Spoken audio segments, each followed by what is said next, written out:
Note: the following video depicts a specific configuration of the notebook. The same removal and replacement procedures apply to all configurations of the notebook.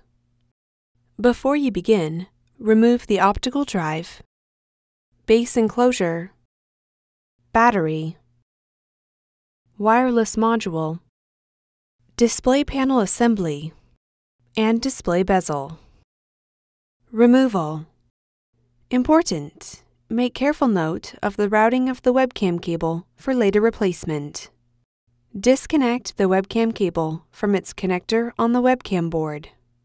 Using a non-metallic flat-bladed tool, carefully remove the webcam board from the adhesive and alignment pins that secure it to the display enclosure.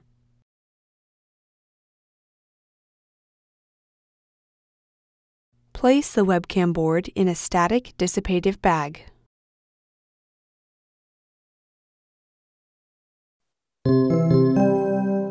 Replacement. Remove the webcam board from the static dissipative bag. Connect the webcam cable into its connector on the webcam board. Place the webcam board onto its alignment pins and gently apply pressure to the webcam board to adhere it to the display enclosure. Route the webcam cable through the routing channel on the display enclosure.